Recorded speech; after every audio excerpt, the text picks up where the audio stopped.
Sorry, guys.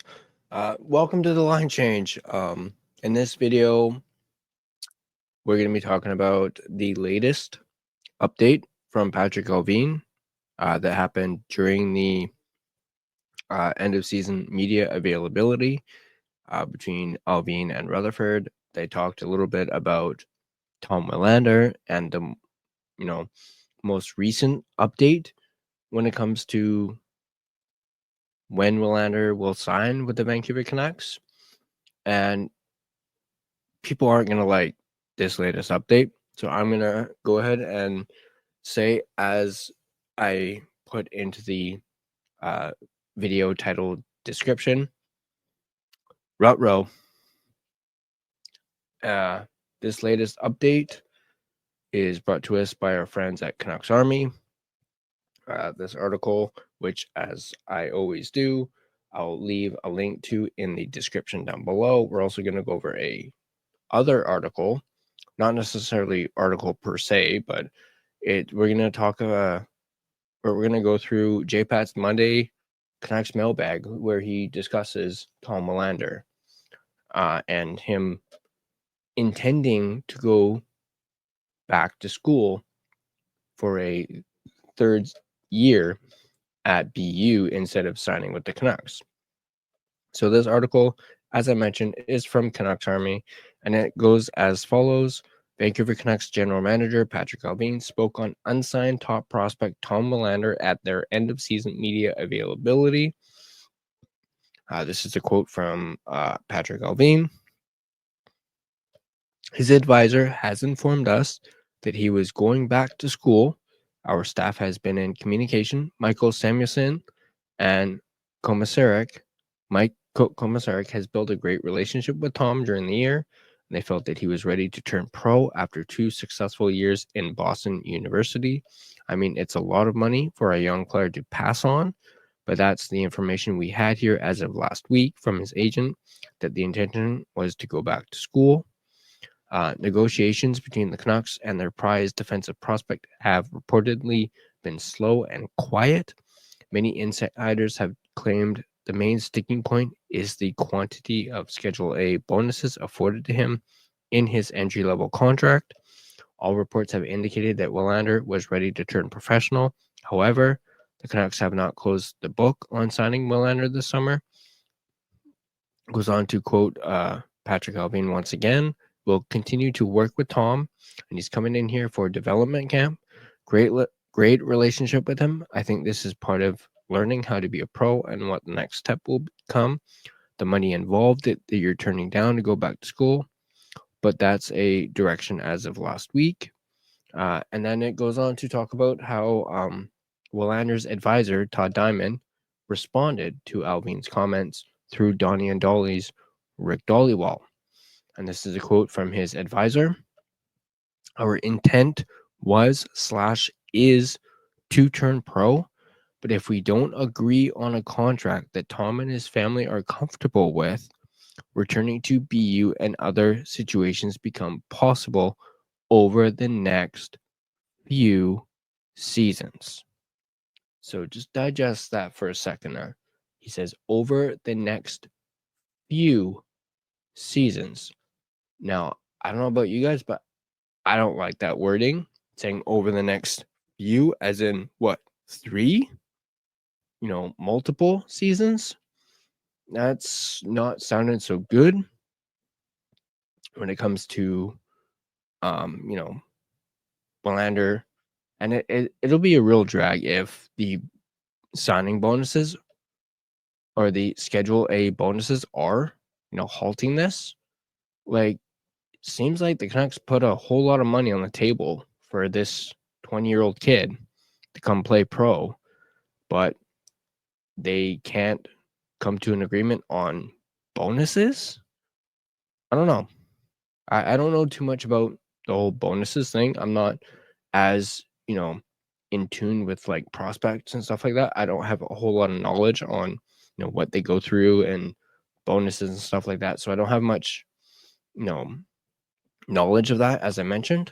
The 2022 and 23 NHL drafts had 14 first-round draft picks play in the NCAA, Willander is one of 3 who have yet to sign an entry-level contract. The Tampa Bay Lightning's Isaac Howard and the Minnesota Wild's Charlie Stramel are the other 2 unsigned college players. Tom Willander recorded 6 goals and 43 assists over 77 games and 2 seasons with Boston University. He also represented Sweden at the World Junior Championships, registering 8 points in 16 games across 2 tournaments. However, the smooth skating rearguard's bread and butter is his shutdown defense. Canucks Army will continue to monitor the story as it develops throughout this summer.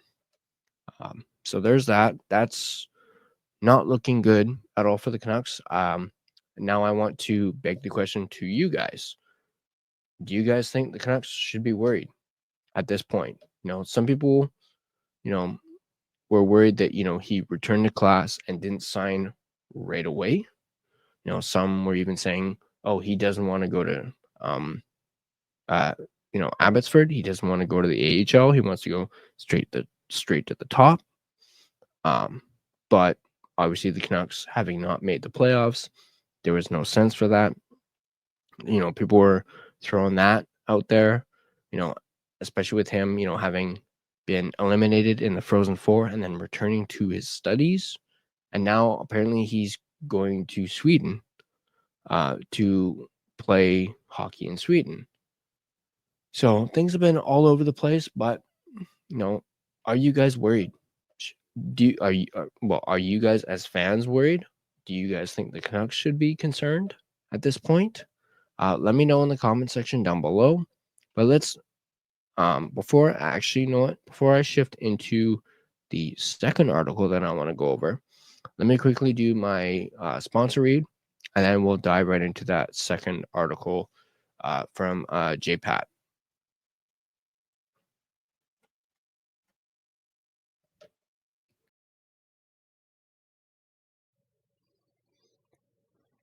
Are you looking for an energy drink that is jitter-free, crash-free, no sugars, no artificial colors or dyes, and no calories? Then Dubby Energy is for you. With over 15 plus unique custom-made flavors, go ahead and get a starter sampler pack, which includes 3 different flavors.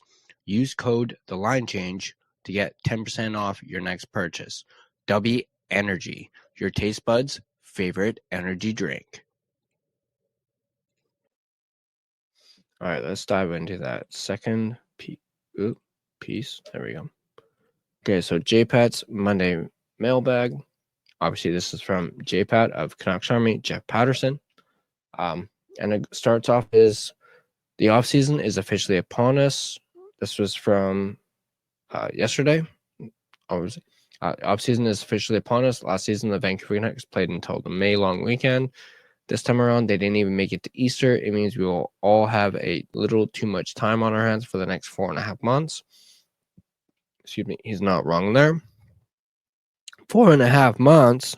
Hopefully, the Monday mailbag will help you pass a few of those idle moments. Obviously, people's attention is turning to what's ahead. There is no question management has plenty on its plate to get this team back on into the postseason.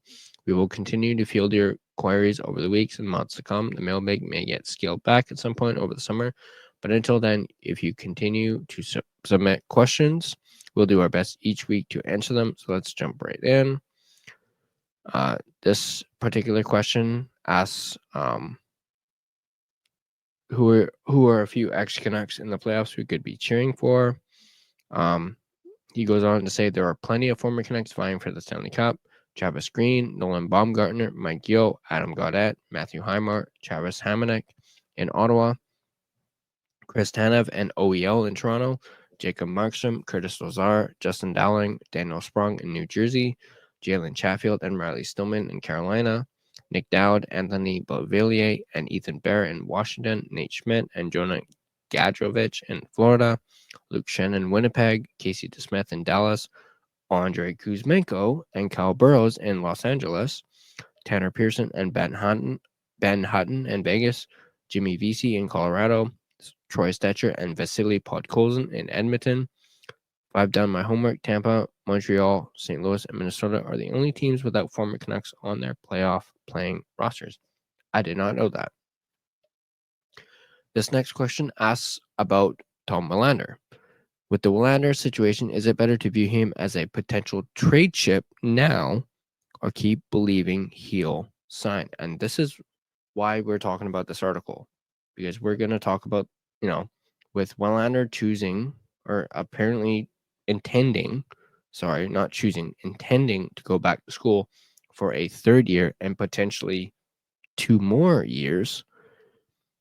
Could he be a potential trade chip for the Canucks to get their second line center that they so desperately need? And in that end of season presser that Allvin and Rutherford did, Rutherford did mention it's looking like they're not going to be able to fill that that second line center role in free agency. They don't like what they're seeing in free agency. They don't think it's good enough. So it looks like they're looking to fill that second line center role via a trade, which is where Tom Willander comes in. So this person is asking if they should use him as a potential trade chip. And this is JPAT'S response. I still think Tom Willander will sign with the Canucks and be with the team at training camp. Clearly, this saga has taken a few twists and turns since Willander's college season ended, but I still think the two sides will find a way to bridge whatever gaps have arisen in contract talks. I will say this is one of the topics I'm most anticipating Patrik Allvin to address at his year-end media availability. So this was prior to the media availability. At that point, I hope we'll have a better sense of where things stand and where they're headed with the team's 2023 first rounder. So this was obviously prior to the media availability. He posted this prior to having heard from Allvin and hearing that Willander intends to, go back to school. But Sekeres Price did talk at length about using Tom Willander as a trade chip. So did David Quadrelli and Harman Dial of Canucks Convo. They also talked about it. Like, could you potentially package Tom Willander and a first round pick and get a a top 6 second line scoring center? Think about it. Now, if Willander is intending on going back to school, and if what his advisor / agent is saying, over the next few seasons, they're going to have to trade him. They can't wait that long for Willander. They need to fix that second line center role now. And Willander is a trade piece that he's an asset that they can dangle in front of somebody to try and get a second line center from. They mentioned this on Sekeres Price as well. How more teams might be more interested in DPD. Would you be willing to do Willander and DPD and potentially a first round pick and getting a second line center, maybe even a first line center, and then depending on what goes on with EP40, you have at least 2 viable first line centers. One could obviously drop down to the second line, but they would more so have said they want a 2C. Do you guys think the Canucks could go that route? Let me know in the comment section down below. Would you guys trade Tom Willander in order to fix that second line center position that has been vacant since the trade of JT Miller? And especially if you wanted somebody really good and someone who's, no offense to Filipino, but someone who's not a Filipino type of second line center or even Pius Suter level. Someone who's not here, but here. But yeah, let me know in the comment section down below what you guys think of this. Do you guys agree with using Tom Willander as a trade piece to get that longly sought after second line center. Rutherford did mention their priority focus is to get that second line center in the offseason. And then once they do that, they were even saying possibly getting 2 centers because they could lose Pius Suter as well. So they would have to get another one, perhaps. He did say once they get at least 1, maybe 2 centers, they'd look at wingers. They'd like to add at least 3 forwards this offseason. So the question is, can they do it? Once again, let me know in the comment section down below what you guys think. Do you guys, as I mentioned, think Willander could be a trade piece? Do you think they pair him with their first round pick? Do you think they pair Willander and DPD and potentially their first round pick to try and get that second line center? Again, let me know in the comment section down below what you guys think. As always, if you guys like this video, go ahead and hit that like button. And if you're not subscribed to The Line Change and would like to stay up to date on all your Vancouver Canucks content on this channel, go ahead and smash that subscribe button. If you're not following us on social media, you can follow us. You can find us on sorry, let me redo that. All right. You can find us on social media on Twitter at LineChangeFan or X, whichever you would prefer to call it. You can find us on Instagram at The Line Change. You can also find us on Facebook. Just search The Line Change to find our Facebook page. If you prefer a audio version of this podcast, you can find us on Spotify and Apple Podcasts. You can also find us on TikTok. I don't have it listed on here, but you can find us on TikTok as well at the.line.change.po. Yes, that's a bit of a mouthful. And whatnot. But that's going to do it for this video. Once again, if you guys liked it, go ahead and hit that like button. As I mentioned a couple of videos ago, got lots of content coming over the next couple of days. I've got them lined up, and we're going to break down each topic that Allvin and Rutherford talked about at the end of season press availability.